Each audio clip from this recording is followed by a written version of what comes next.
दिवस है 15 मार्च 1968।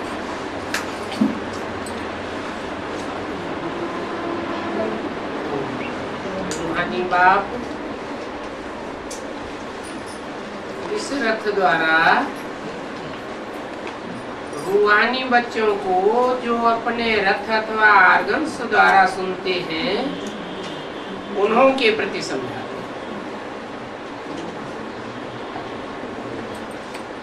इसको समझाते हैं, रूहानी बच्चों को समझाते हैं जो ये समझते हैं कि हम अपने आर्गन्स के द्वारा सुनते हैं, सुनने वाली रूह है। और ये तो समझते हो बाप के साथ बैठे हैं,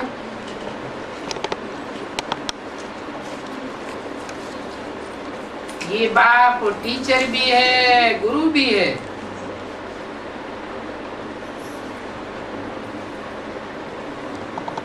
पहले बाप के आगे जैसे बच्चे होते हैं,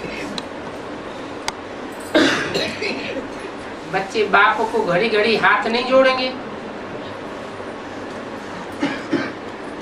अगर हाथ जोड़ते हैं तो समझता हूँ ये बाप नहीं समझते हैं, वो साधु संत आदि समझते हैं,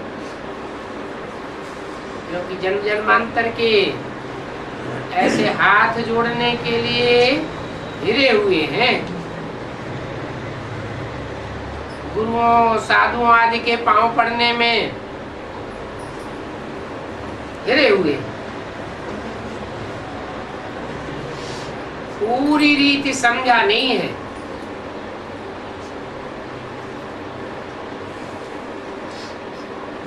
इन बातों को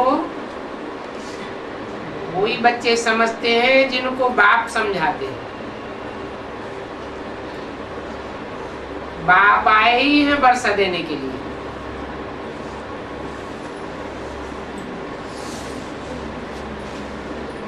तो बच्चों को बहुत खुशी होनी चाहिए। कल्प कल्प बाप आते हैं वर्षा देने के लिए, इसमें डरने की कोई बात नहीं है। साधुओं आदि से डरते हैं, कहाँ शराप न दे देवे, गुरु जी नाराज न हो जावे। तुम बच्चे तो जानते हो बाप बहुत बहुत मीठा है। शराप आदि देने की तो बात ही नहीं। बाप आए ही है फिर से आदि सनातन देवी देवता धर्म की स्थापना करने।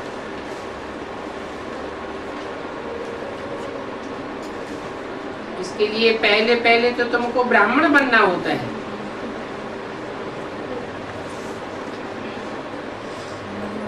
ऊंचे ऊंच कुल ब्राह्मणों का है।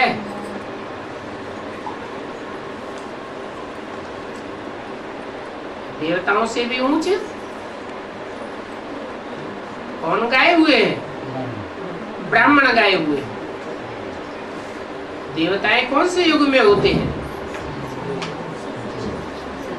सतयुग में देवताएं होते हैं 16 कला संपूर्ण। और ब्राह्मण कौन से युग में होते हैं? ब्राह्मण संगम युग में होते हैं।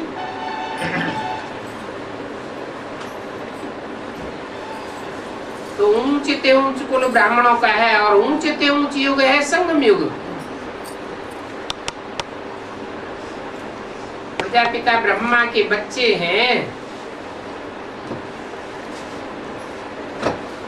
प्रजापिता है ऊंचे ऊंच अथॉरिटी इस साकार सृष्टि का। वो है ग्रेट ग्रेट ग्रैंडफादर।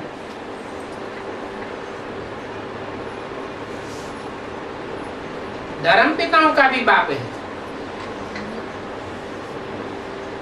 उन धर्म पिताओं को कहेंगे ग्रेट फादर्स।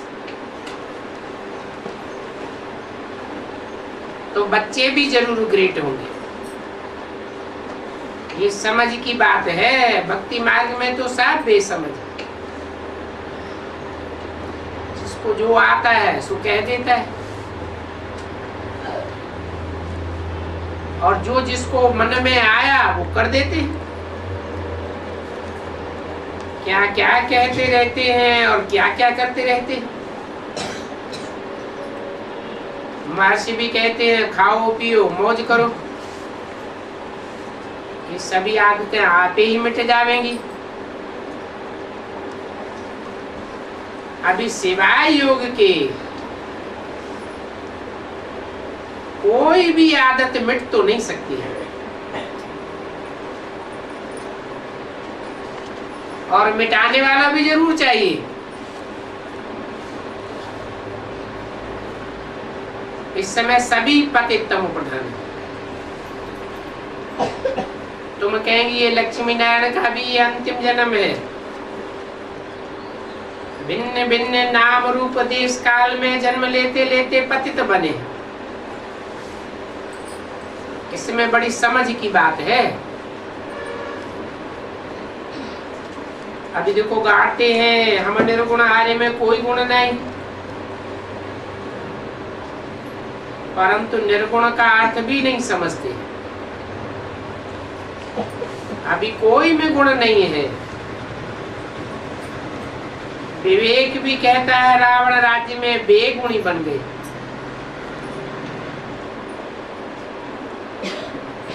निर्गुण बालकों की सोसाइटी भी कितनी बड़ी है, कितने उनके लिए फंड्स निकालते हैं।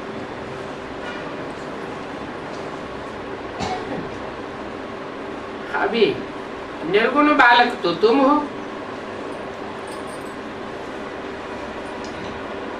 तुमको गुणवान बनाना है।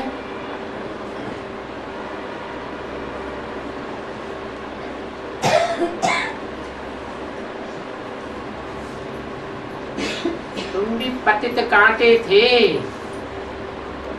अभी तुम आए हो गुणवान बनने के लिए। वो तो समझते हैं निर्गुण बालक भी बहुत अच्छे हैं, और ही नीचे गिरते जाते हैं, और ड्रामा अनुसार नीचे गिरने का ही है। चढ़ती कला करने वाला तो एक ही बेहद का बाप है।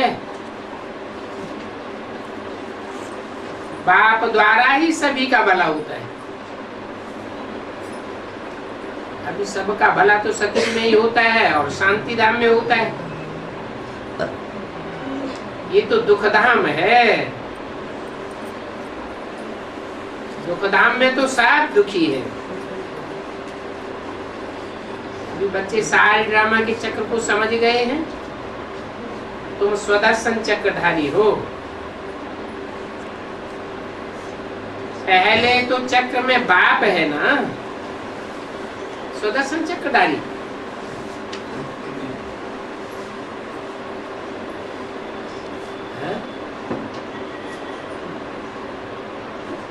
कौन सा बाप है स्वदर्शन चक्रधारी? आत्माओं का बाप तो सुदर्शन चक्रधारी कहेंगे नहीं। वो तो 84 के चक्र में आता ही नहीं है। हाँ, जिस मुकर्रर रथ में आते हैं उसके द्वारा पहले पहले बाप है सुदर्शन चक्रधारी, और अपने 84 के चक्र को बाप ही पहले जानते हैं। तुमको भी सुदर्शन चक्रधारी बनाते हैं, परंतु अलंकार तो न बाप को है न तुमको है। तो ब्राह्मणों को अलंकार नहीं दे सकते। क्यों?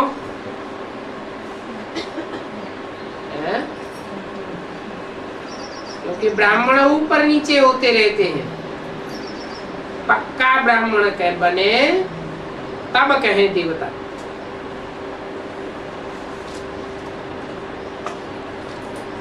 तो तुमको अलंकार दे नहीं सकते, क्योंकि तुम भी पुरुषार्थी हो।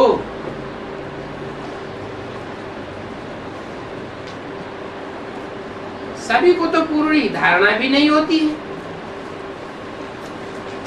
जब पूरे पक्के हो जाते हैं तो बुद्धि में सारा ज्ञान बैठ जाता है। ये है ज्ञान की बात। उन्होंने फिर सुदर्शन चक्र को हिंसक बना दिया है कि सुदर्शन चक्र घुमाते जाते थे और असुरों की हिंसा होती जाती थी।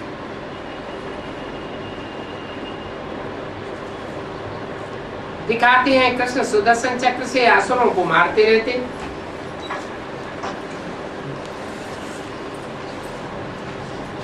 अब असुरों को मारते हैं या असुरों का अहंकार का गला कटता है?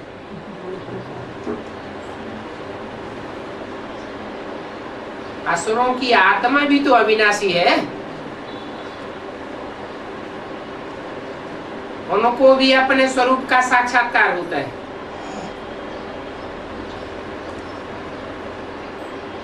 तो ऐसे नहीं है कि कोई स्थूल हिंसा बैठ करके की है।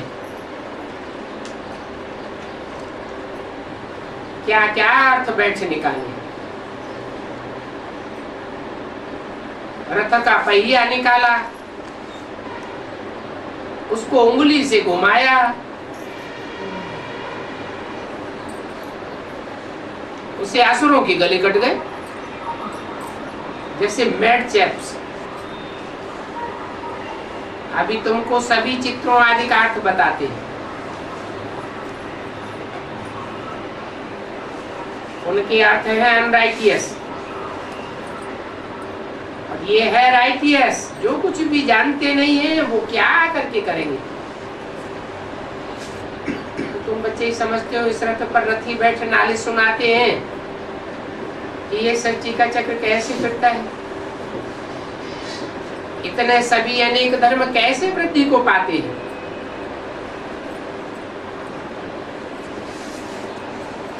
पिछाड़ी में सभी का विनाश हो जाता है।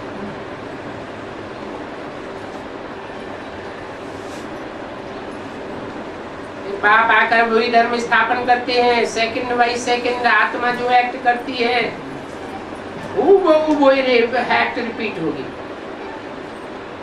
इसमें मुझने की बिल्कुल दरकार नहीं। दुनिया तो यही है जो नई और पुरानी होती है, और कोई दुनिया नहीं है। वो लोग तो समझते हैं ऊपर में भी कोई दुनिया है। कहते थे चंद्रमा में प्लाट लेंगे, वहां जाकर ये करेंगे। उनका है ये माया का अति घमंड, साइंस का अति घमंड है। कहां कहां जाते रहते। आगे चल करके नई नई बातें निकालते रहेंगे।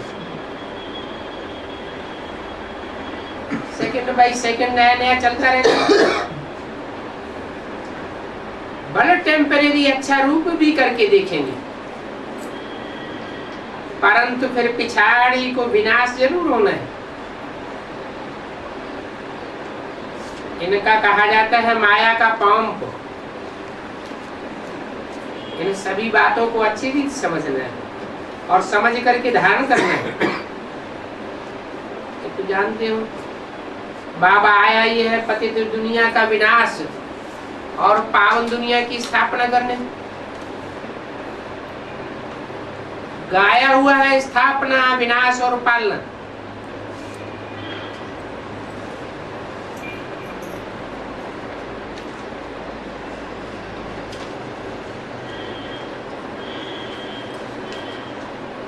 मार्च 1968 की वाणी का दूसरा पेज।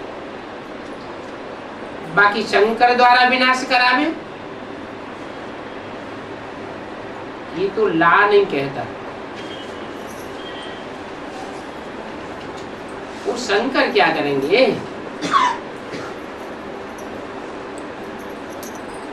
ये तो शंकर की महिमा में चित्र बनाई दिया है। शंकर कुछ करते भी नहीं है, विनाश भी नहीं करते, फिर महिमा काई की है?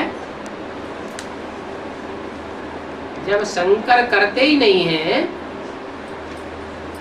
ला नहीं कहता है कि शंकर विनाश करावे, तो फिर महिमा में चित्र क्यों बनाई दिए? किस बात की महिमा? मिसाल दिया, जैसे हनुमान की महिमा दिखाते हैं। क्या महिमा दिखाते हैं?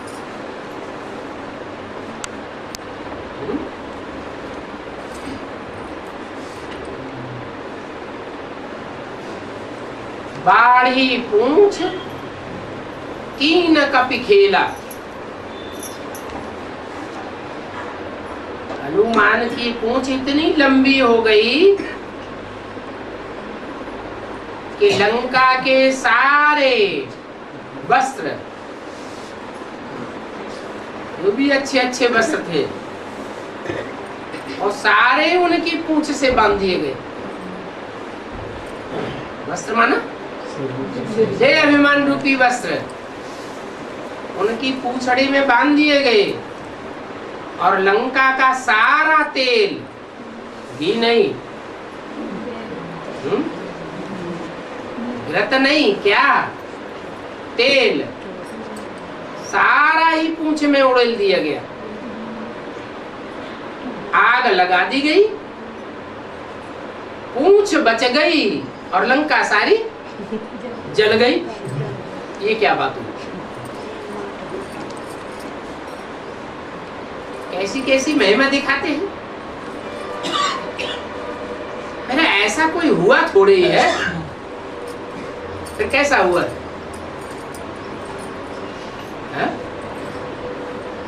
कौन सी पूंछ की बात है? कोई बंदरों में बड़ा बंदर है जिसकी देह अभिमान की पूंछ बहुत लंबी है। कहते हैं जब बंदरों के हुजूम को पकड़ने जाते हैं तो बड़ा बंदर पकड़ में नहीं आता, छोटे छोटे बंदर साफ पकड़ लिए जाते हैं, उसका देहभान नहीं पकड़ा जा पाता। तो ऐसे ही रावण की महिमा करते हैं। जैसे शंकर रावण हो गया, चित्र ऐसा बनाते हैं शंकर का जैसे रावण, काला काला दाढ़ी वाला, लाल लाल आंखों वाला, है कुछ भी नहीं। रावण का चित्र बनाते हैं। अब रावण क्या चीज है समझते कुछ भी नहीं। पहले तुम भी नहीं समझते थे, ये रथ भी नहीं समझता था। इनका जो रथी है वो अभी समझते हैं और समझा रहे हैं। बाप कितना अच्छे से समझाते हैं। आत्मा मानती है बरोबर हम पतित बन गए। अभी बाप कहते मामी कम याद करो तो तुम पावन बन जाओगे, और पुरुषार्थ भी तुमको ही करना है। बाकी वह गुरु लोग तो ढेर हैं, और उन गुरुओं के कितने फॉलोअर्स हैं, कितने फॉलोअर्स का नशा, तो वो थोड़े ही इतनी जल्दी छोड़ेंगे। उन गुरुओं का तो तुम कुछ भी ख्याल मत करो।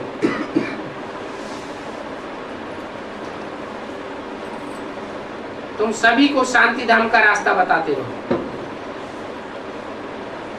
चक्र के नॉलेज को भी तुम जानते हो कि जो जहां का है उनको वहां ही जाना है। दुनिया की हर चीज और हर आत्मा का एक साइकिल है। अपना अपना पार्ट हर एक को बजाना ही है, समझने की दरकार नहीं। बिल्कुल पुरुषार्थ कराने वाला और पुरुषार्थ करने वाला ये है। मैं तुमको पुरुषार्थ कराता हूं तो इनका ऑटोमेटिकली पुरुषार्थ हो जाता है। ऐसे नहीं कि मैं कोई प्रेरणा देता हूं। प्रेरणा का अर्थ कोई है ही नहीं। प्रेरणा अर्थात विचार, बाकी प्रेरणा और कोई चीज नहीं है। तो तुम बच्चों को नॉलेज मिलती है, याद की यात्रा का भी नॉलेज है, चक्र का भी नॉलेज है। बाप कहते माम एकम याद करो, ये याद का रियल ज्ञान है। और ये रियल ज्ञान है ही बाप के पास, वो ज्ञान का सागर है। वो खुद ही आकर के अपनी पहचान देते हैं। बाप कहते हैं तो मुझे बुलाते भी हो ना। ज्ञान सागर को सर्वव्यापी कहना, मिट्टी में मिला देना, ये तो बड़ी भारी मूर्खता हो गई। कितनी ग्लानि कर दी है। अभी इन ग्लानि करने वालों सभी का विनाश ड्रामा में नुदा हुआ है। बाप कहते हैं मैं रहम दिल भी हूं। ऐसा ना हो जो विनाश हो और फिर ये हॉस्पिटल में पड़े पड़े फटकते रहे।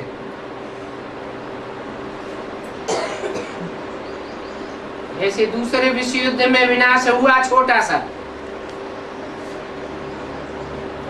हिरोशिमा नागासाकी, 2 शहर भस्मीभूत हुए।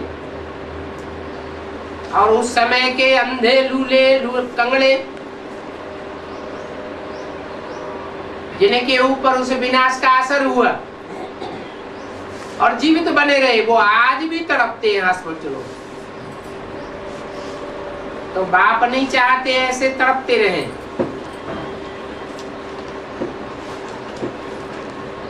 फटकते रहें नहीं,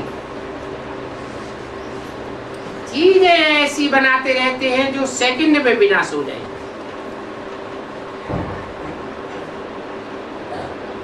सेकंड में जीवन मुक्ति होती है तो सेकंड में विनाश भी चाहिए। तुमको ज्ञान भी देते रहते हैं और ये भी ट्रायल कराते रहते हैं।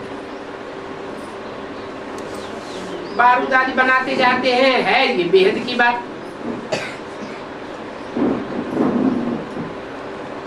ये सूरज चांद आदि इस बड़े मांडवे की शोभा है।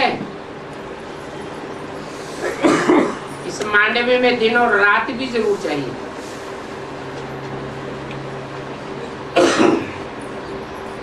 फिर बेहद के दिन रात भी होते हैं। बेहद का दिन कौन सा है?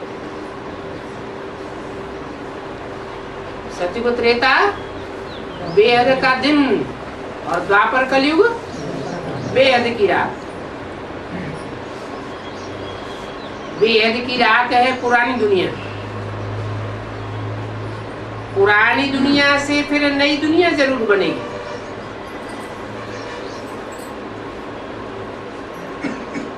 बहुत जास्ती मनुष्य हो जाएंगे तो फिर खाना आदि कहां से आवेगा?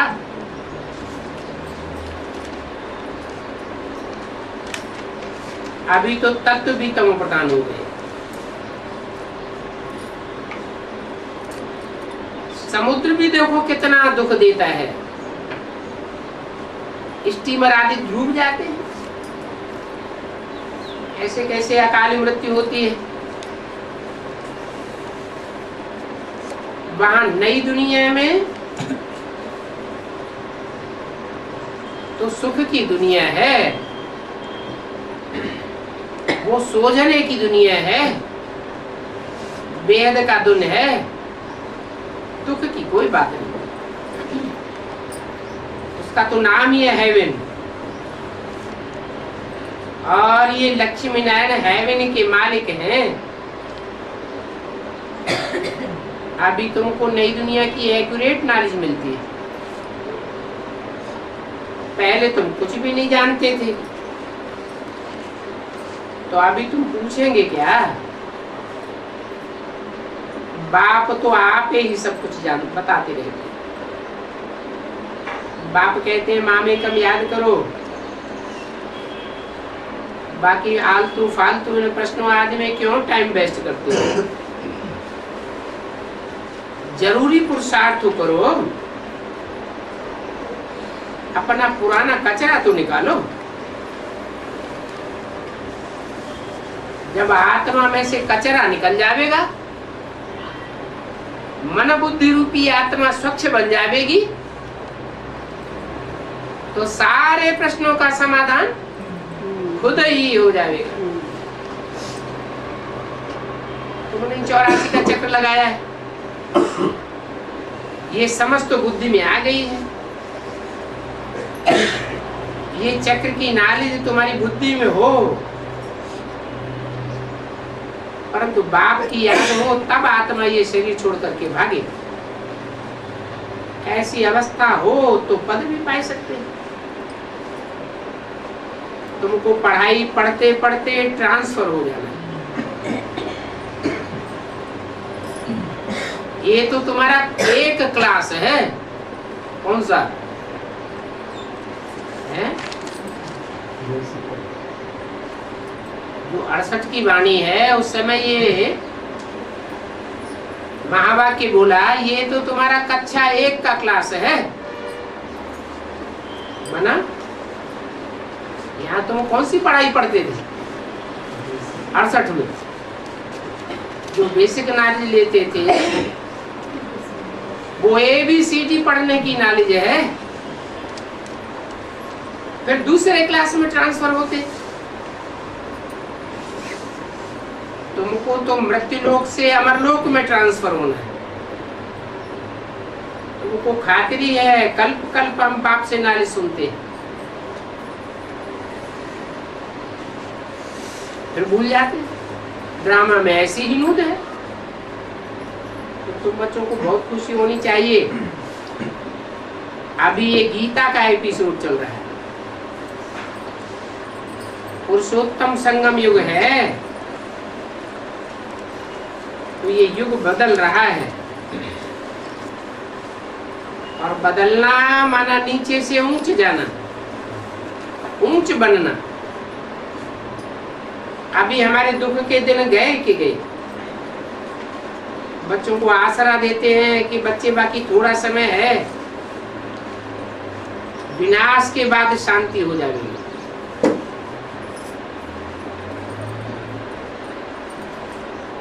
बाकी ऐसे नहीं है कि सब मिलकर के एक हो जाएंगे।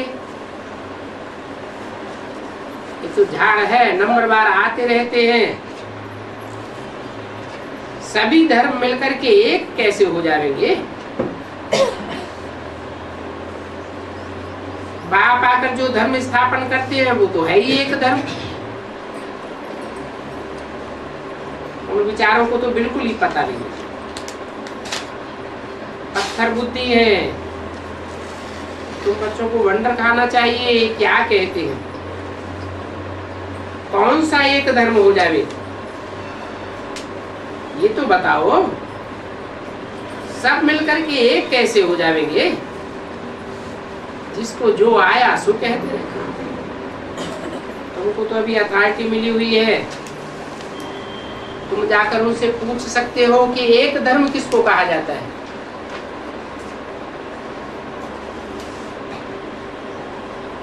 मार्च 1968 की वाणी का 30 आगे भी कभी हिस्ट्री में ऐसा हुआ है कि एक धर्म हुआ हो? विश्व में शांति तो नई दुनिया सतयुग में थी, वहां दुख की कोई बात नहीं हो सकती। तो देखो शास्त्रों में क्या क्या लिख दिया है।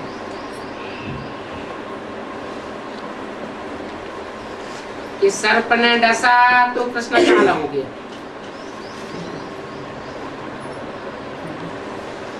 राम की सीता चुराई गई,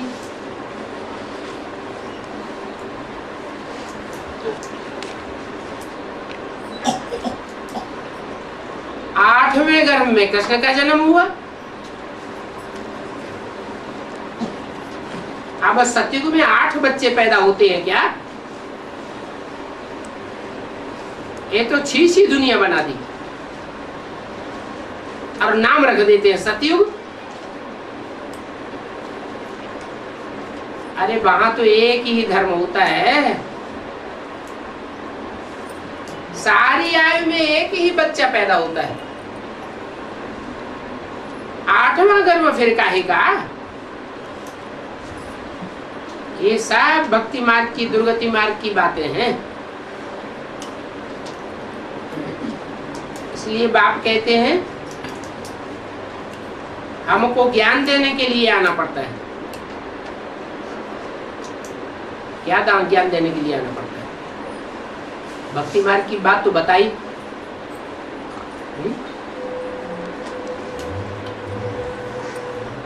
8वें गर्भ से कृष्ण का जन्म हुआ।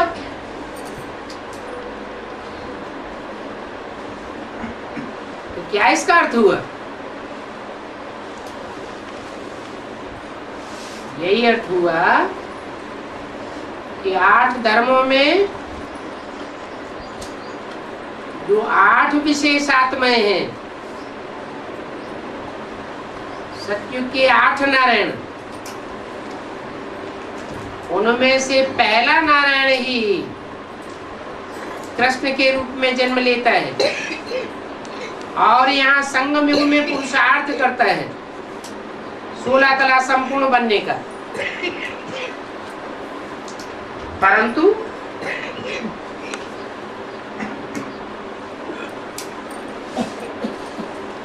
आठवां गर्भ नहीं है, वो 8वें ज्ञान गर्भ की बात है।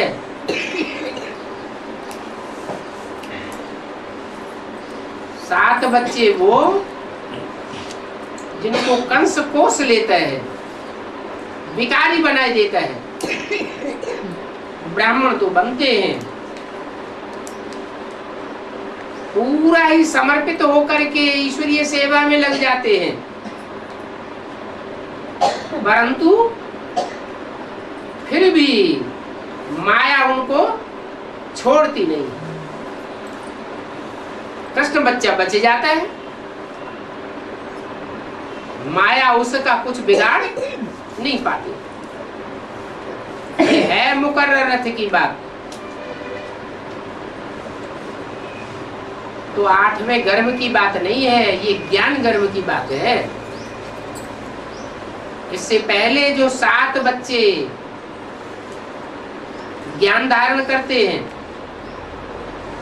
वो अधूरा ही ज्ञान धारण कर पाते हैं, इसलिए अधूरे अधूरे धर्मों में कन्वर्ट होते रहते हैं द्वापर युग से। सतयुग का पहला ही नारायण 16 कला संपूर्ण होता है, बाकी जो भी नारायण आते हैं वो कम कला वाले आते हैं, क्योंकि उन्होंने संगम युग में कम पुरुषार्थ कर पाया।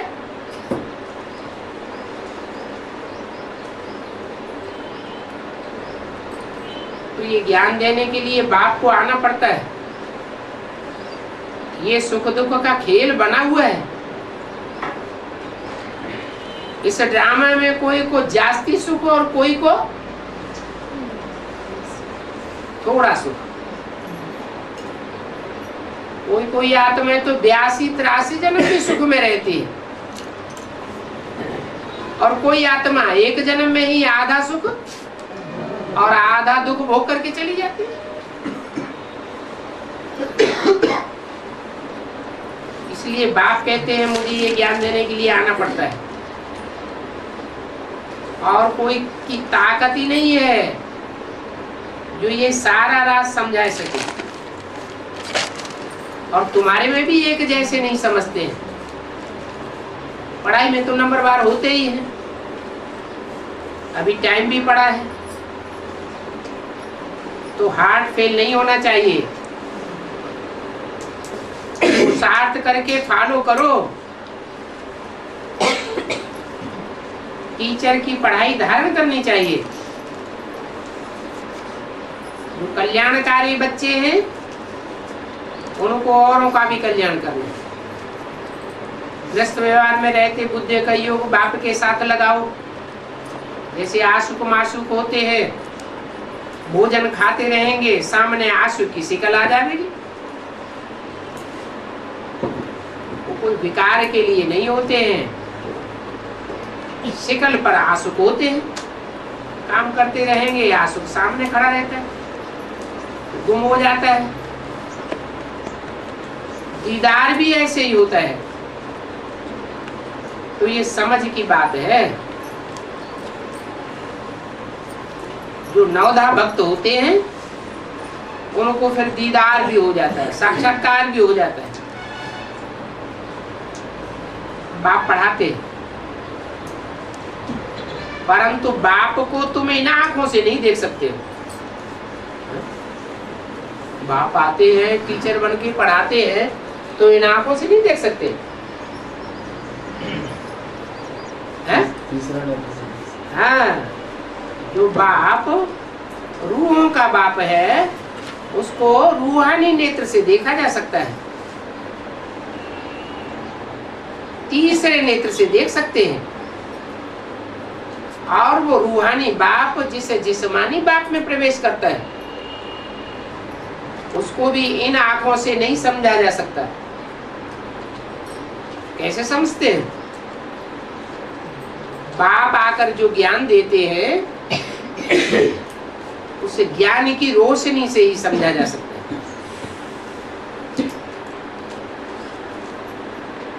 आत्मा को भी तीनों आंखों से नहीं देख सकते हम, दिव्य दृष्टि से देख सकते हो, परंतु देखने से क्या फायदा होगा? आत्मा तो छोटा स्टार है, आत्मा को देखने से कोई पद नहीं मिलता है। ये तो पढ़ाई है जिसमें मूल बात है योग की। इसे याद से ही तुम पावन बन सकते हो। तुमको मेहनत भी इसी याद में लगती है। भगवान वाच बच्चे अपन को आत्मा समझो। बाप तो फिर भी कहते रहते हैं, फिर भी भूल जाते हैं। बाप तुमको डायरेक्शन देते हैं, उस पर चलना है। ये भी समझते हो कि सभी तो नहीं चलेंगे, नंबरवार बच्चे हैं, फिर भी पुरुषार्थ कराते रहेंगे। तुम समझती है सारी दुनिया कोष घर है, एक दो को कोष करते रहते हैं। ये कोष घर समझ करके ही तो सन्यासी भागते हैं। दोनों की छुरी इकट्ठी चलती है। एक अकेला थोड़े ही विकार में जा सकता है। बाप कहते हैं तुम पवित्र गृहस्थ मार्ग में थे, अभी अपवित्र बन गए, अभी फिर पवित्र बन गए। अभी मैं ऑर्डिनेंस निकालता हूँ, इस काम विकार को जीतो, माम एकम याद करो, तो तुम्हारे जन्म जन्मांतर के विकर्म विनाश हो जाएंगे। तुम धीरे धीरे विकारी बने हो और धीरे धीरे पाप चढ़ते गए हैं। अभी मैं आया हुआ हूं, अभी कोई पाप नहीं करना। अगर मेरी आज्ञा का उल्लंघन किया तो बहुत दंड पड़ जाएगा। बहुत कितना? ज्ञान में आकर के अगर श्रीमत के खिलाफ कोई पाप कर्म किया तो 100 गुना दंड चढ़ जाता है। कहते हैं सदगुरु निंदक ठौर न पावे। ये तो यहाँ की बात है। वो गुरु तो गिराते ही रहते हैं। बाप आकर पावन बनाते हैं, फिर तुम पतित कैसे बन गए? आप आकर समझाते हैं भक्ति मार्ग है ही पतित मार्ग। वहां तो सीढ़ी उतरना ही होता है, सतो प्रधान से सतो रजो तमो होना ही है।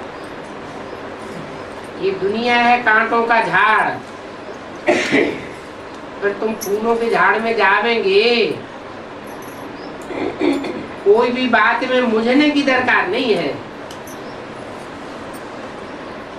कि हम फूलों के झाड़ में कैसे जावेंगे। बाप कहते हैं तुम इस ड्रामा में ऑलराउंड पार्ट बजाते हो, तुम अपने जन्मों को नहीं जानते हो। अभी बाप ने समझाया है, कितनी अच्छी समझानी देते हैं, उससे कितनी दिल खुश होती है। जानते हो बाप हमको पढ़ाते हैं, बाबा निराकार है तो हम भी निराकार बन जाए, शांति धाम चले जाए। बाप आया ही हमको घर ले जाने के लिए, उनको बुलाया है कि आकर के पावन बना करके हमको अपने घर ले चलो। देखो बाप की ड्यूटी कैसी है। तुम खुद पुकारते हो बाबा आकर के हमको पावन बनाओ, इस रावण राज्य से लिबरेट करो। अभी बाप कहते हैं अपन को आत्मा समझ, तुम्हारी आत्मा ही तमो प्रधान हुई है। बाप कहते हैं और सभी बातों को छोड़ दो और कोई संशय में मत आओ। मूल बात है बाप को याद करो, चक्र को याद करो तो चक्रवर्ती राजा बन जाओगे। शरीर का भान भी न रहे, अपन को भाई बहन समझो, फिर भी क्रिमिनल असॉल्ट कर देते हो तो बाप कहते हैं अच्छा भाई भाई समझो। तो तुम नाम रूप में नहीं आवेंगे। इतनी मेहनत करो, मेहनत बड़ी है, कोई मुश्किल ठहर सकते हैं। मेहनत बगैर थोड़े विश्व के मालिक बनेंगे। इसको स्वप्न में भी नहीं होगा कि हम स्वर्ग में जाएंगे। एकदम तमो प्रधान पाप आत्मा जमिल जैसे विकारी जो बने हैं वो ही फिर सतो प्रधान पावन बनते हैं। अभी बाप कहते हैं याद करो तो तुम्हारे पाप कट जाएंगे। जो देवताएं थे उनको ही 84 जन्मों की कहानी सुनाते हैं क्या? जिन्हें 82, 83 अथवा कम जन्म लिए हैं उनको 84 जन्मों की कहानी नहीं सुनाते हैं। इसमें मुझने की कोई बात नहीं है। क्या बात हुई? कम जन्म लेने वाले नारायण हैं,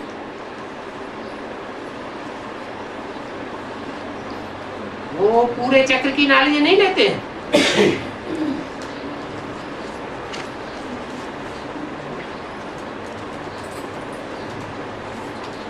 अरे 84 जन्म लेने वाला जो फर्स्ट नारायण है वो ही शरीर रहते रहते पूरी नॉलेज नहीं लेता है तो बाद में आने वाले नारायण कैसे पूरी नॉलेज लेंगे?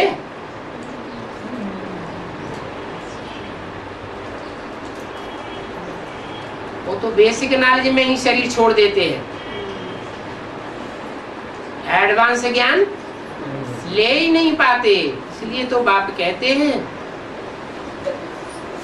आत्मा रूपी सुई की सारी कट उतर जाए तो तुम डायरेक्ट बाप से सीखे। तो वो तो डायरेक्ट बाप से सीखते ही नहीं, माया भुलाई देती है।